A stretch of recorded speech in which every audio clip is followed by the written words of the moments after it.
Karl Marx اور آخری مغل بادشاہ بہادر شاہ ظفر۔ یہ مضمون کارل مارکس نے 1853 میں لکھا تھا اور یہ مضمون نیو یارک ڈیلی ٹریبیون میں شائع ہوا تھا۔ آخری مغل بادشاہ بہادر شاہ ظفر کارل مارکس کا ہم عصر تھا۔ اس کے بارے میں کارل مارکس کی رائے اچھی نہیں تھی۔ وہ اسے فرسودہ جاگیرداری عہد کا نمائندہ سمجھتا تھا، اور جو کہ حقیقت میں ایسا ہی تھا۔ 20 جولائی 1853 کو امریکی اخبار نیو یارک ڈیلی ٹریبیون میں ہندوستان کی حکومت کے عنوان سے کارل مارکس کا ایک مضمون شائع ہوا تھا،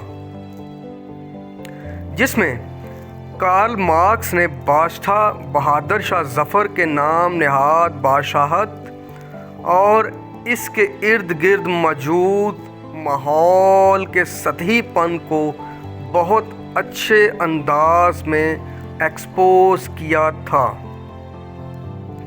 بہادر شاہ ظفر کے بارے میں کارل مارکس کے مضمون کا یہ اقتباس اس وقت کے ہندوستان کی سیاست اور متحرک سیاسی قوتوں کے کردار کو نہایت معروضی انداز میں بیان کرتا ہے۔ کارل مارکس لکھتا ہے کہ برطانوی حکومت نے وظیفہ خور بادشاہوں کے لیے 24 لاکھ پاؤنڈ کتنے 24 لاکھ پاؤنڈ سالانہ کی رقم سرکاری خزانے سے مختص کر رکھی ہے۔ حالانکہ ان بادشاہوں کا اب اگر کوئی مصرف ہے تو محض یہ ہے کہ بادشاہت کی زبوں حالی اور نہایت شرمناک حالت کا مظاہرہ کیا کریں۔ مثال کے طور پر تیمور لنگ کی اولاد خاندان مغلیہ کے چشم و چراغ کو لے لیجئے۔ خاندان مغلیہ کے چشم و چراغ یہ آخری کون تھے؟ بہادر شاہ ظفر۔ اسے 1,20,000 پاؤنڈ سالانہ وظیفہ ملتا ہے۔ اس کا رعب و دبدبہ اس کے محل کی ان دیواروں کے اندر محدود ہے، جہاں یہ فاتر العقل شاہی خاندان اکیلے پڑے پڑے خرگوشوں کی طرح اپنی نسل بڑھاتا رہتا ہے۔ دہلی کی پولیس بھی اس کے اختیار سے باہر انگریزوں کے ہاتھ میں کٹ پتلی بنی ہے۔ وہاں یہ لاغر، زرد رو، بوڑھا انسان نمائشی لباس میں بن سنور کر اپنے تخت پر بیٹھا کرتا ہے اور سونے کے زیورات میں یوں آراستہ رہتا ہے جیسے ہندوستان کی رقاصہ عورتیں۔ کبھی کبھی سرکاری تقریبات میں یہ نمائشی کٹ پتلی زرق برق لباس میں اپنا درشن دیا کرتا ہے، جس سے وفاداروں کا دل باغ باغ ہو جاتا ہے۔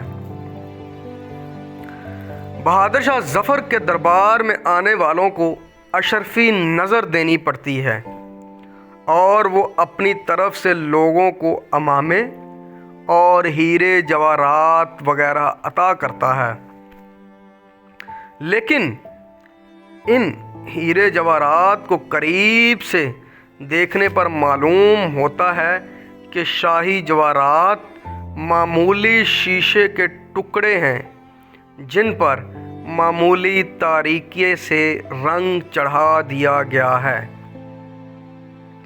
اور وہ جواہرات کی نہایت بھدی نقل ہوتے ہیں، اور انہیں اتنی بد سلیقگی سے جوڑا جاتا ہے کہ ہاتھ میں آتے ہی خستہ روٹی کی طرح چور چور ہو جاتے ہیں۔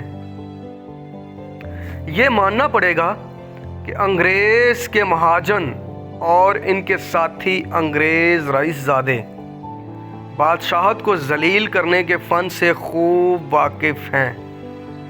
حالانکہ اپنے گھر میں انہوں نے بادشاہت کو دستور کا لبادہ پہنا کر ایک بے حقیقت شے بنا رکھا ہے، جبکہ دوسرے ممالک میں اسے درباری رسوم ادا کرنے کے لیے ایک گوشہ میں چھوڑ دیا ہے۔ اور اب اس نظارے کو دیکھ کر ترقی کے دلدادہ لوگ آپے سے باہر ہو رہے ہیں۔ کارل مارکس کا یہ مضمون حقیقت پر مبنی ہے۔ اگر ہم تاریخ کو پڑھیں تو ہمیں معلوم ہوگا کہ آخری مغل بادشاہ بہادر شاہ ظفر کا حال اس سے زیادہ کچھ اچھا نہ تھا۔ اگر آپ اس مضمون کو مکمل پڑھنا چاہتے ہیں تو کتاب تاریخ و تہذیب اس قاضی جاوید کے صفحہ نمبر 93 اور 94 کو آپ پڑھ سکتے ہیں۔ اس صفحے میں اس مضمون کو مکمل طور پر درج کیا گیا ہے تاکہ اس مضمون کو پڑھنے کے بعد آپ تاریخ سے اچھی طرح واقفیت حاصل کر سکیں۔